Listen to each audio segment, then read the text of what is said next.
ठीक है बेटा। तो थर्मोकेमिस्ट्री का आखिरी topic हैसेस law of constant heat summation.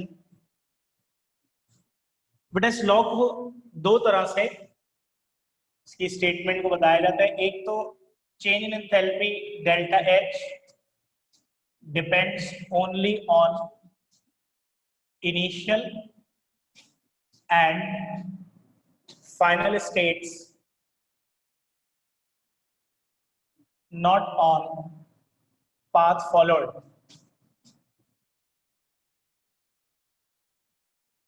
ठीक है भाई, स्टेटमेंट का पहला जो फॉर्म है वो क्या है कि change in enthalpy delta H depend करती है सिर्फ और सिर्फ इनिशियल स्टेट्स और फाइनल स्टेट पर डिपेंड नहीं करती। Now what does that mean? बेटा अगर हम एक सिस्टम को इनिशियल से फाइनल स्टेट में चेंज कर रहे हैं तो चाहे एक स्टेप में करें, जैसे बेटा चाय गर्म हो रही है, 70 डिग्री सेंटीग्रेड उसका टेम्परेचर है, हमें उसके टेम्परेचर को 40 डिग्री सेंटीग्रेड पर लाना है, तो चाहे हम एक साथ ले आए, 30 डिग्रीज कम करना है ना, तो चाहे हम एक साथ ही 30 डिग्रीज कम कर दें, या हम 15-15 करके 2 दफा में कर दें, या 10-10 डिग्री करके 3 दफा में कर दें, ओवरऑल चेंज तो सेम ही रहेगी ना। बस यही है Hess's law of constant heat summation कि भाई चाहे एक स्टेप में करूं, चाहे 2 में करूं, चाहे 3 में करूं, चेंज इन एंथैल्पी सेम रहेगी, क्योंकि वो पाथ फॉलोड पर या नंबर ऑफ स्टेप्स पर डिपेंड नहीं करती, सिर्फ किस पर डिपेंड करती है, इनिशियल स्टेट और फाइनल स्टेट। तो अगर इनिशियल स्टेट ये है कि चाय का टेम्परेचर 70 डिग्रीज है और फाइनल स्टेट ये है कि चाय का टेम्परेचर 40 डिग्रीज करना है। अब अगर इनिशियल और फाइनल स्टेट सेम रहेगी, इनिशियल 70 डिग्रीज और फाइनल 40 डिग्रीज, तो चाहे एक साथ कर दें, चाहे 2 स्टेप्स में करें, चाहे 3 स्टेप्स में करें, डेल्टा एच की वैल्यू क्या रहेगी? सेम। ये है बेटा Hess's law of constant heat summation. ठीक है भाई। अब जैसे कि एक सिस्टम की इनिशियल स्टेट ए है और हमें उसे फाइनल स्टेट डी में कन्वर्ट करना है, तो अगर मैं एक स्टेप में कर दूंगा तो total change in enthalpy delta H आएगा, और अगर मैं 3 स्टेप्स में करूं, पहले ए को बी में कन्वर्ट करूं, इस पहले स्टेप की change in enthalpy delta H one, फिर बी को सी में कन्वर्ट करूं, इस दूसरे स्टेप की change in enthalpy delta H two, फिर सी को डी में कन्वर्ट करूं, इस तीसरे स्टेप की change in enthalpy delta H three. तो देखो बेटा इनिशियल स्टेट और फाइनल स्टेट तो सेम ही है ना, इनिशियल स्टेट ए है, फाइनल स्टेट डी है, चाहे एक स्टेप में ले आऊं, चाहे 3 स्टेप्स में ले आऊं, टोटल चेंज इन एंथैल्पी क्या रहेगी? सेम। तो मैथमेटिकली डेल्टा एच बराबर होगा delta H one plus delta H two plus delta H three. ठीक है भाई, एक स्टेप वाले प्रोसेस की चेंज इन एंथैल्पी, 3 स्टेप्स वाले प्रोसेस की टोटल चेंज इन एंथैल्पी दोनों क्या है? बराबर। यानी टोटल चेंज इन एंथैल्पी क्या रही? सेम, चाहे एक स्टेप में किया चाहे 3 स्टेप्स में किया। ये law of constant heat summation. अब देखो बेटा इसकी प्रैक्टिकल एग्जांपल क्या है। हमें अगर सोडियम कार्बोनेट बनाना है कार्बन डाइऑक्साइड और सोडियम हाइड्रोक्साइड के रिएक्शन से, तो इसके 2 तरीके हैं। पहला तरीका यह है कि कार्बन डाइऑक्साइड को ज्यादा NaOH के साथ रिएक्ट करा दो, 2 NaOH लिखा हुआ है, ठीक है भाई, ज्यादा कार्बन डाइऑक्साइड के साथ ज्यादा NaOH के साथ रिएक्ट कर दो, तो एक ही स्टेप में क्या बन जाएगा? सोडियम कार्बोनेट, और इस सिंगल स्टेप प्रोसेस की टोटल चेंज इन एंथैल्पी आएगी -90 किलोजूल्स पर मोल। दूसरा तरीका यह है कि कार्बन डाइऑक्साइड को मैं लिमिटेड NaOH से रिएक्ट कराऊं, 1 NaOH से, पहले किससे कराया था? 2 NaOH से। अब मैं लिमिटेड यानी 1 NaOH से रिएक्शन कराऊं, तो बेटा पहले स्टेप में बनेगा sodium bicarbonate, sodium hydrogen carbonate, और इस पहले स्टेप की चेंज इन एंथैल्पी आएगी -49। फिर दूसरे स्टेप में मैं इसे मजीद NaOH से रिएक्ट कराऊं तो सोडियम कार्बोनेट बन जाएगा और इस दूसरे स्टेप की चेंज इन एंथैल्पी आएगी -41। ठीक है भाई। अब ये सिंगल स्टेप है, टोटल चेंज इन एंथैल्पी -90। ये दो स्टेप वाला प्रोसेस है, पहले स्टेप की -49, दूसरे स्टेप की -41। हम जरा मैथमेटिकल इक्वेशन पे रख के देखते हैं। तो भाई एक स्टेप वाले प्रोसेस की चेंज इन एंथैल्पी दो स्टेप्स वाले प्रोसेस की टोटल चेंज इन एंथैल्पी के बराबर होनी चाहिए अकॉर्डिंग टू हेसेस लॉ। तो एक स्टेप वाले प्रोसेस की कितनी है -90, डेल्टा एच की जगह -90 लिख दो। दो स्टेप्स वाले में पहले स्टेप की -49 प्लस दूसरे स्टेप की -41, तो -49 -41 -90 सेम आ गया। तो बेटा जब हमें कार्बन डाइऑक्साइड और NaOH के रिएक्शन से सोडियम कार्बोनेट बनाना था तो ये काम हम एक स्टेप में भी कर सकते हैं, दो स्टेप में भी कर सकते हैं। एक स्टेप में किया तो चेंज इन एंथैल्पी आई -90, दो स्टेप्स में किया तो दोनों स्टेप्स की चेंज इन एंथैल्पी का सम भी क्या आया -90। तो इससे क्या साबित हुआ कि change in enthalpy path followed या नंबर ऑफ स्टेप्स पर डिपेंड नहीं करती। अगर इनिशियल स्टेट और फाइनल स्टेट सेम है तो चाहे जो भी पाथ फॉलो किया जाए, एक स्टेप वाला फॉलो करें या एक से ज्यादा स्टेप्स वाला, टोटल चेंज इन एंथैल्पी क्या रहेगी, सेम। समझ में आ गया बेटा सबको? ये है Hess's law of constant heat summation. ठीक है बेटा, समझ में आ गया सबको? This is Hess's law of constant heat summation. जी बेटा बताइए, सबको समझ में आ गया अच्छे से?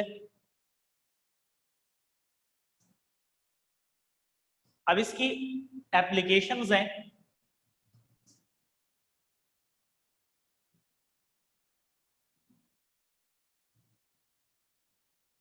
और इसकी एप्लीकेशंस हैं कैलकुलेशन ऑफ डेल्टा एच।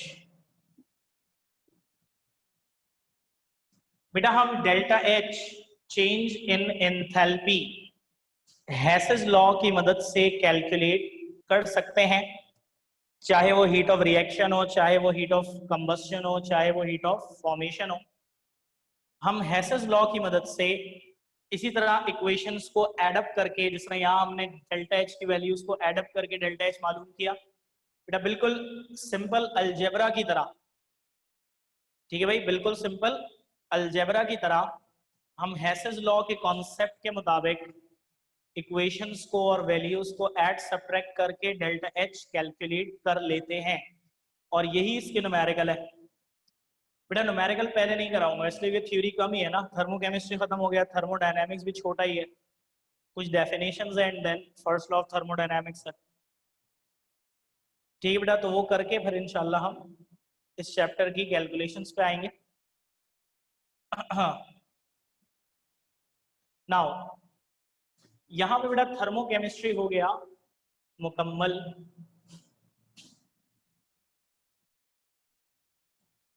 और हमें बात करनी है थर्मोडायनेमिक्स की।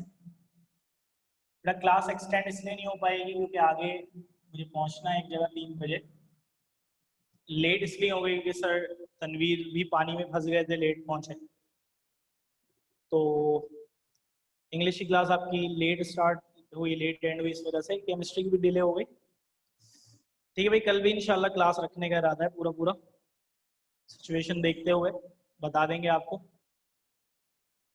हाँ भाई, थर्मोडायनेमिक्स। बेटा थर्मोडायनेमिक्स का मतलब होता है study of inter conversion of heat and other forms of energy. ठीक है बेटा, inter conversion of heat and other forms of energy. बेटे आप सब जानते हो कि एनर्जी की बहुत सारी फॉर्म्स होती हैं, बचपन से सुनते हुए आए हो कि light is a form of energy, heat is a form of energy, इसी तरह से mechanical energy, electrical energy, wind, solar energy, hydrodynamic energy. There are so many forms of energy.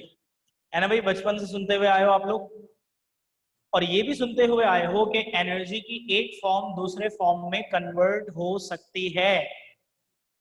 पता है ना बेटा सबको कि एनर्जी की कई फॉर्म्स हैं और एक फॉर्म दूसरी फॉर्म में कन्वर्ट हो सकती है। Law of conservation of energy तो सबने सुना होगा कि energy can neither be created nor be destroyed, but it can be converted or transformed from one form to another. और अगर हम साइंस की हिस्ट्री देखें ना बेटा,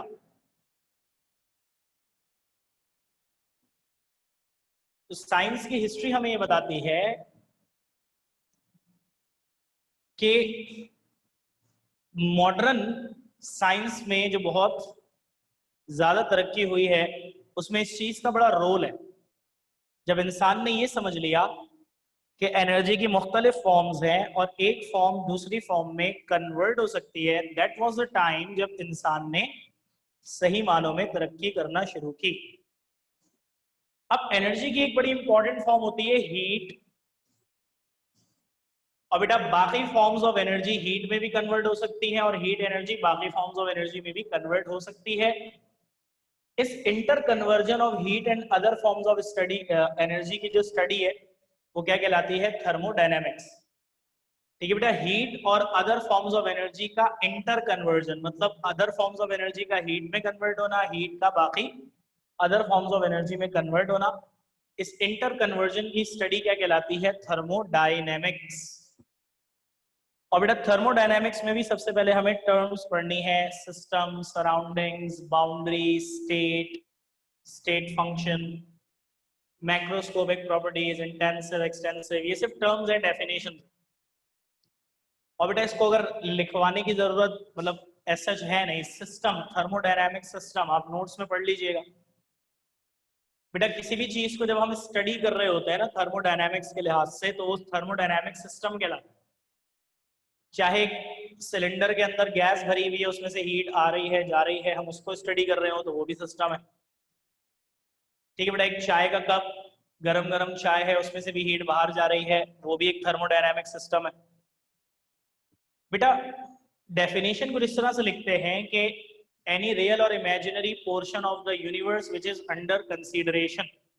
बेटा इस पूरी कायनात में मौजूद कोई भी चीज हम जिसे स्टडी कर रहे हैं वो थर्मोडायनेमिक सिस्टम कहलाता है। इस पूरी कायनात में मौजूद कोई भी चीज जिसे हम स्टडी कर रहे हैं, कंसीडर कर रहे हैं, वो सिस्टम कहलाता है। और बेटा सिस्टम की तीन टाइप्स होती हैं, ओपन, क्लोज्ड, आइसोलेटेड। ओपन वो होता है जिसकी सराउंडिंग से उसका पूरा पूरा ताल्लुक होता है। सराउंडिंग्स क्या होती हैं? सिस्टम के इर्द गिर्द जो भी कुछ मौजूद है वो सिस्टम की सराउंडिंग्स।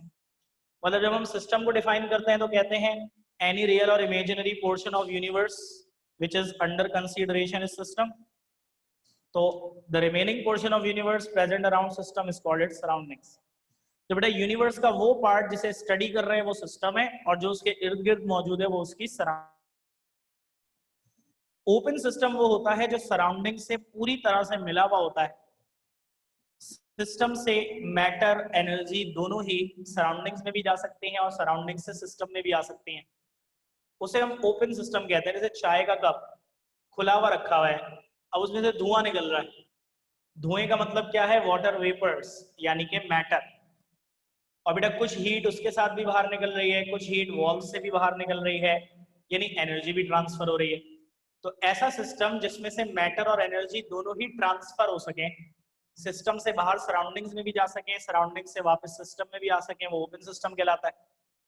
बेटा अगर मैं उसके ऊपर लिड रख दूं, चाय के कप के ऊपर लिड रख दूं, तो हम देखेंगे धुआं निकलना बंद हो जाएगा, यानी मैटर का ट्रांसफर रुक जाएगा। बट चाय ठंडी तो फिर भी हो जाएगी कुछ देर में, मतलब एनर्जी तो उसका मतलब बाहर निकल गई।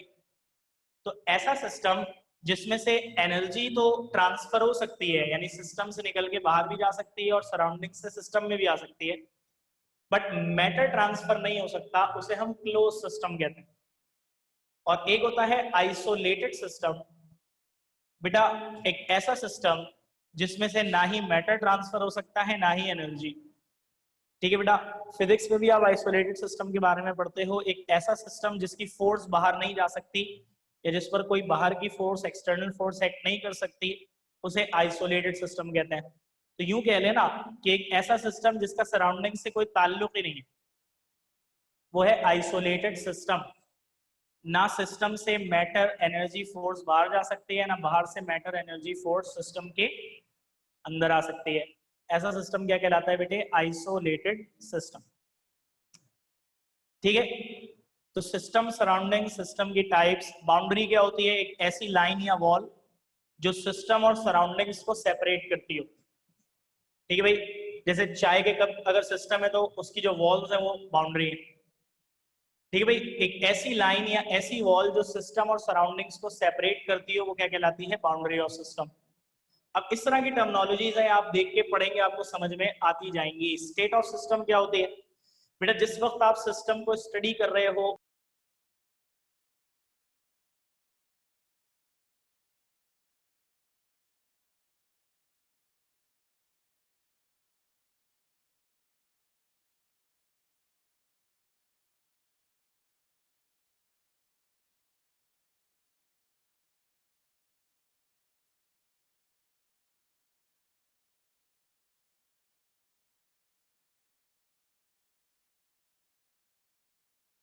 फिलहाल बाकी इंशाल्लाह कल की क्लास में पढ़ेंगे।